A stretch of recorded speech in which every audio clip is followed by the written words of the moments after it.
Hey guys, Sloan from Jeep Extreme, and I'm going to give you a quick rundown as far as my off-grid rainwater system for the shop. This has been an interesting learning experience. Nothing huge. I mean, it's very simple, very simple. What I have here is 4 275 gallon IBC tanks. What I did down here, if I had to redo it, I probably would have gone all PEX, kind of like what I did here, just like that. But I ran that instead. It works fine. It's just would have been a lot simpler with PEX all the way around. So I got them tied together. I put a valve there. Didn't really have to. And then I come over here. I got another valve there. These two right here aren't tied together yet. I may do that, but honestly, it works pretty good. When these fill up, I just go ahead and we open this up as this one's gone down, and we can go ahead and put more water in it. We treat this with a little bit of bleach,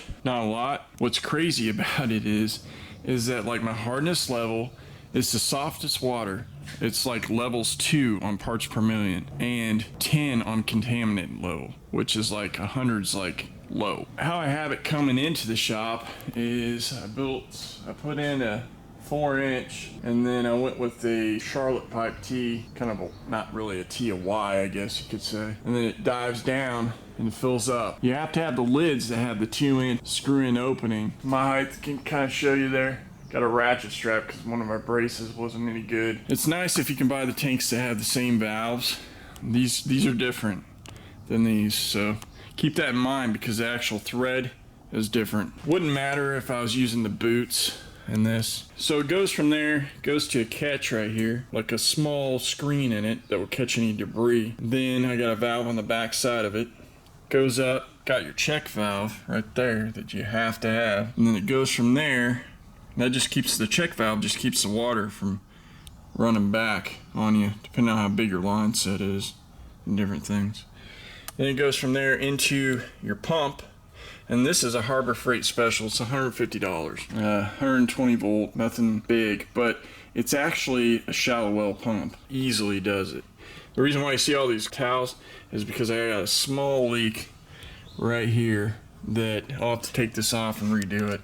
But it's so minute, I just haven't done it yet. It's really not that big, it's just enough. So then I go from there, I go into my PPE filter. Then I go, that takes out a lot of the stuff, but then I go from there to the carbon filter, which takes out your chlorine. Then I go up here, I put in a faucet here, which I'm going to tie to a wash sink right here, and then it goes down and then back out, and I tie into my main plumbing. So I'll tie into my main plumbing outside, and I'll show you that real quick. This is the setup inside. What's amazing is how many gallons of water you actually waste when you're using the city.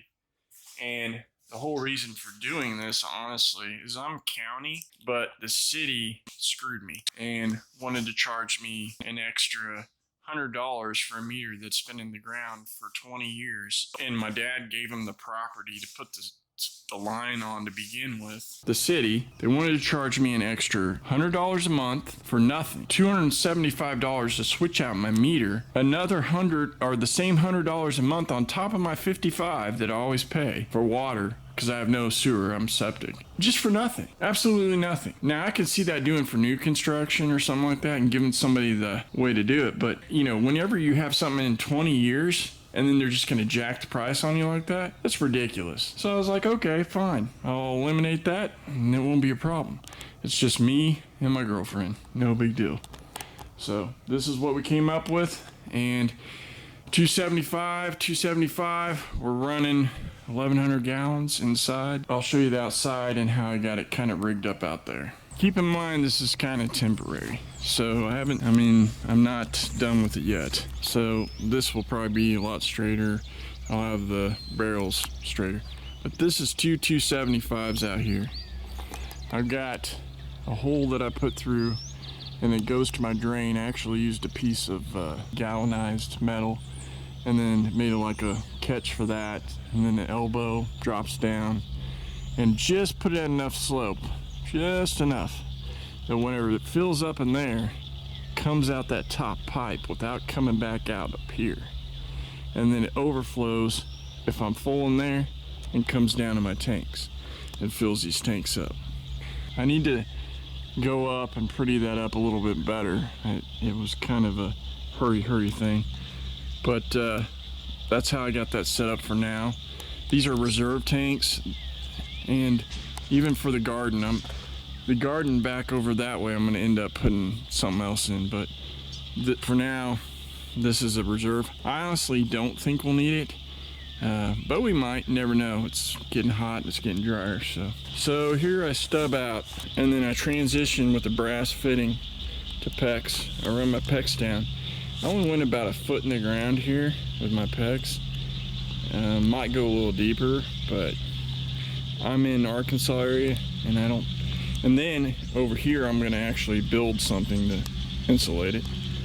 But goes down, then I go ahead and elbow off, and we dug this hole to get the existing pipeline, which is 1 inch, and then we dropped it with a elbow there straight down from 3/4 inch to a T that tees in with the 1 inch line that runs to the hydrant. So that's kind of how this is set up. Now I do have down that way a shutoff to the city, or I say city, I'm in the county, but it's city water. I'm on the edge of the city. So I actually have a shutoff over there where I can shut the water off way before it gets to me. I can isolate it, and then it still runs into the house. So if I ever want to go ahead and just hook it up with the city again, I can just take that valve loose and I can run city. It's not a big deal. That's just kind of how it's hooked up here. Don't be scared to try this stuff. Cost me, I don't know, around $800 probably to get this going. It was kind of a learning experience. You don't have to use that same pump. I mean, you can use a lot of different pumps. There's a lot smaller pumps. I like the fact this one has the tank on it, so it'll help it from short cycling. You have to have the check valve if you're doing this kind of system. Anyway, I would have one. Just keeps the water from going backwards, and it keeps it from short cycling also on the opposite end. But thanks for watching. Hope this helps somebody. Hold on, we got one more thing to talk about. Alright, so the bathroom set up. I have a full-sized hot water heater that needs to be replaced. I'm just going to put like a 10-gallon Bosch hot water heater in it. But what I found that's really cool and a good alternative to off-grid or anything like that, so far, the review time will tell, is this little guy right here. This is the mid-sized one of this company. It's called For You Perfect Comfort for Family type thing. It's a propane heater that it's instantaneous. I mean, this thing heats your water from, quick. And what's cool about it is it's got basically a pressure switch in it where it automatically kicks it on, kicks it off. So whenever I run the water and I kick it on, it brings it up and it kicks on, lights, and then it heats, and then when you turn the water off, it kicks off and it's power off.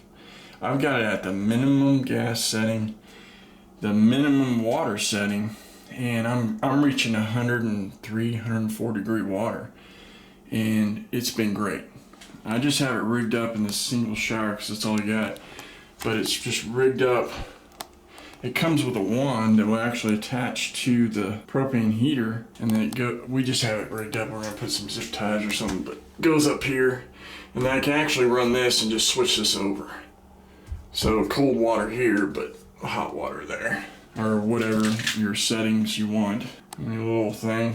You want to have good ventilation. I got an exhaust fan. As long as you don't just like sit in here and just huff the crap out of it and freaking be a dumbass, you won't have a problem. This is a simple setup. Supposedly, with 7-minute showers every day, you can go through 2 months to 3 months on a 15-pound jug of propane.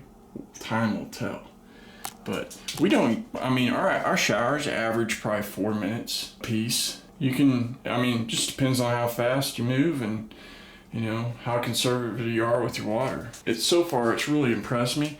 And what's really cool is you can take this thing anywhere. You can go off grid with it, take it, and get nice warm water real quick. So it's impressed me so far. I just it takes 2D batteries to run it. That's what ignites it. It's just, I don't know. It's like with anything that's Chinese or anything, you just got to give it time to see how good it's going to actually do.